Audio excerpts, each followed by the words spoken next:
Good evening, and welcome to News Channel 8. I'm Jerome Aegean, and here's what's happening in the territory.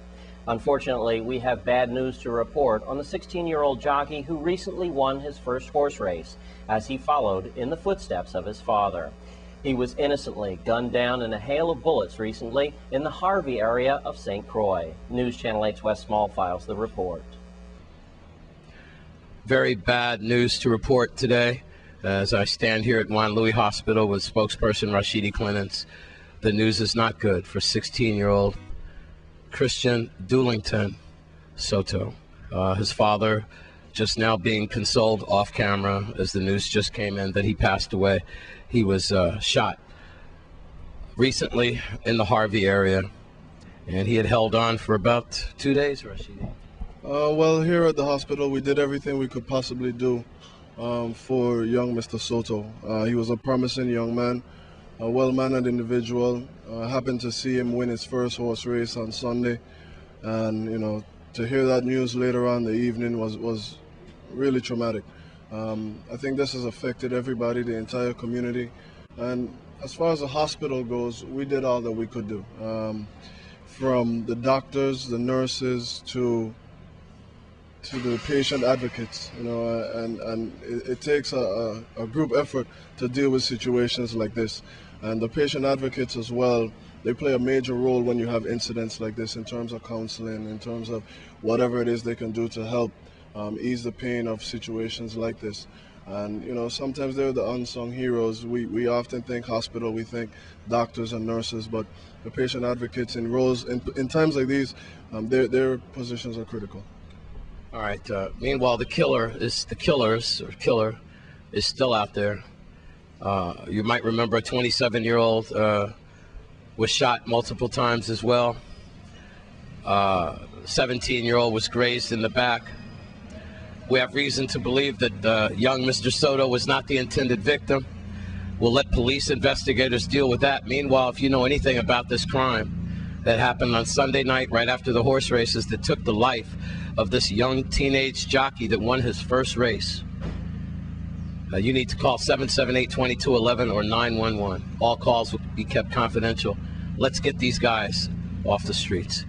I want to thank Rashidi Clements for spending time with us, Juan Louis Hospital spokesperson.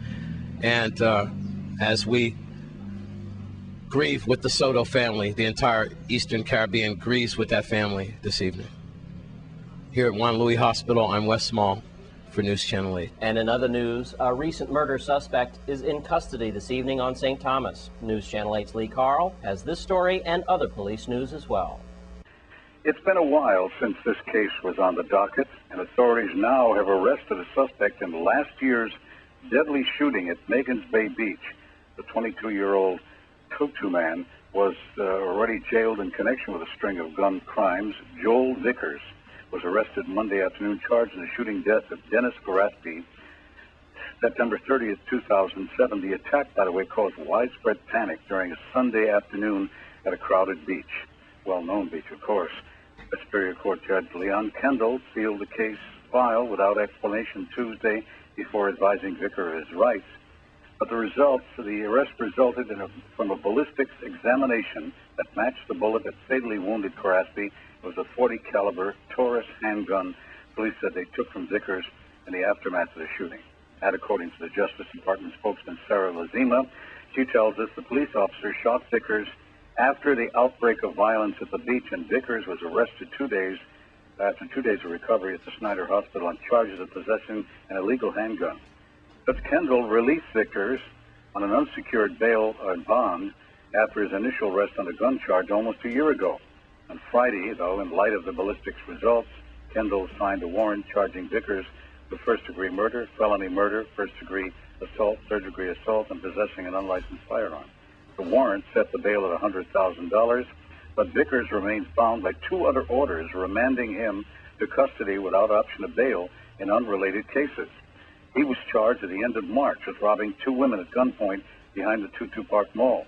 That was Vickers' fourth arrest since police and marshals captured him in the Tutu high-rise housing community. Vickers, who had been identified at the start of the year as one of the territory's most wanted fugitives, was found in the Tutu high-rise attic donning a bulletproof vest and holding a loaded handgun.